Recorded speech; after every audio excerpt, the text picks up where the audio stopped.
নমস্কার বন্ধুরা, আজকে আমি বানাবো সজনে ডাঁটার একটা নিরামিষ পদ। খেতে কিন্তু দুর্দান্ত হবে। আপনারা স্কিপ না করে সম্পূর্ণ দেখবেন। দেখুন, এখানে একটা থালাতে আমি সজনে ডাঁটা নিয়েছি। ডাঁটাগুলো আমি কেটে ধুয়ে পরিষ্কার করে নিয়েছি। থালা এক সাইডে রেখে দিলাম। নিয়ে নিয়েছি একটা মিক্সি জার। দিয়ে দিলাম 1 চামচ পোস্ত, হাফ চামচ গোটা জিরে, 4টে কাঁচা লঙ্কা। আপনারা নিজের পছন্দ মতো কম বেশি ঝাল দেবেন। আর দিয়ে দিলাম 1 চামচ সাদা সরিষা। এবার অল্প জল দিয়ে মশলার পেস্ট তৈরি করে নেব। আপনারা কিন্তু বন্ধুরা স্কিপ করবেন না রেসিপিটি, তাহলে কিন্তু বুঝতেই পারবেন না কিভাবে বানাবো। তো দেখুন বন্ধুরা, আমার মশলা পেস্ট হয়ে গেছে। মিক্সি জার এক সাইডে রেখে দিলাম। আর আগের থেকে আমি গ্যাস অন করে কড়াই বসিয়ে রেখেছিলাম। কড়াইয়ে দিয়ে দিচ্ছি পরিমাণ মতো সরিষার তেল। তেল গরম হয়ে গেছে। দিয়ে দিলাম হাফ চামচ গোটা জিরে।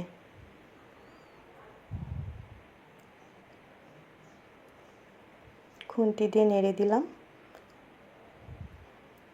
কেটে রাখা সজনের ডাঁটাগুলো দিয়ে দিলাম। এবার একটু ভালো করে নাড়াচাড়া করে নেব। এখানে বন্ধুরা একটা কথা বলি, সজনের ডাঁটা কিন্তু বেশিক্ষণ ভাজলে সজনের ডাঁটার যে একটা টেস্ট থাকে সেটা কিন্তু পাওয়া যায় না। তো অল্প একটু নাড়াচাড়া করেই আমি জল দিয়ে দেবো।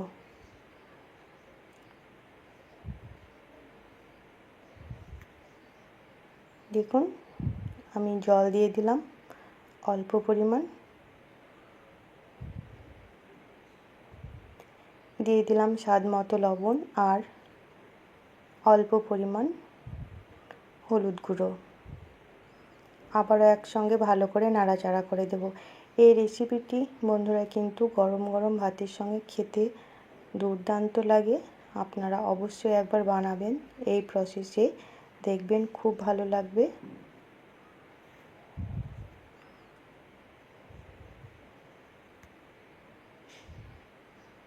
ভালো করে নাড়াচাড়া করে দেওয়ার পর একটুখানি ফুটিয়ে নেব। দিয়ে দিলাম বেটে রাখা মশলার পেস্ট।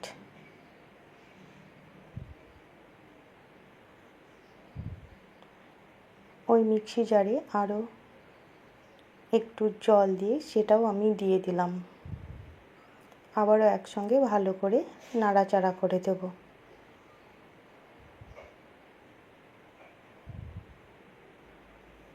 ঢাকা দিয়ে দেব। 5 মিনিট পরে ফিরে আসলাম। দেখুন, খুব সুন্দরভাবে ফুটে গেছে। কালারও অনেকটা চেঞ্জ হয়ে গেছে। আর এই রেসিপিটি বন্ধুরা একটু শুকনো শুকনো করে বানাবো, এর ফলে কিন্তু খেতে দুর্দান্ত হয়। তো আরও কিছুক্ষণ আমি নাড়াচাড়া করে যে ঝোলটা আছে সেটা শুকিয়ে নেব।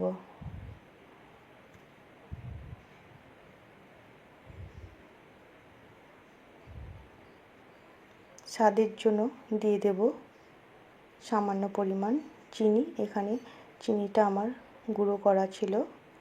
আপনারা যে যেমন মিষ্টি খাবেন সেই মতো আপনারা চিনি দিতে পারেন। তাহলে আমার চ্যানেলে নতুন বন্ধু হয়ে থাকলে চ্যানেলটিকে সাবস্ক্রাইব করে পাশে থাকবেন আর পাশে থাকা বেল আইকনটি ক্লিক করবেন। নতুন কোনো ভিডিও আপলোড করার সঙ্গে সঙ্গে নোটিফিকেশন পৌঁছে যাবে সবার আগে আপনাদের কাছে। দেখুন, রেসিপিটি পুরো তৈরি হয়ে গেছে। আর কিছুক্ষণ নাড়াচাড়া করে আমি নামিয়ে ঢেলে নেব। তো যদি রেসিপিটি ভালো লাগে লাইক শেয়ার কমেন্ট করবেন আর ফ্রেন্ডস ও ফ্যামিলির মধ্যে প্রচুর প্রচুর শেয়ার করবেন। আর আপনারা অবশ্যই একবার এইভাবে বানিয়ে খাবেন, দেখবেন খুবই ভালো লাগবে। দেখুন, আমি নামিয়ে নিলাম এবং অন্য একটা পাত্রে ঢেলেও নিয়েছি। তাহলে সম্পূর্ণ ভিডিওটি দেখার জন্য আপনাদের অসংখ্য অসংখ্য ধন্যবাদ। আবারও চলে আসবো নতুন কোনো ভিডিও নিয়ে।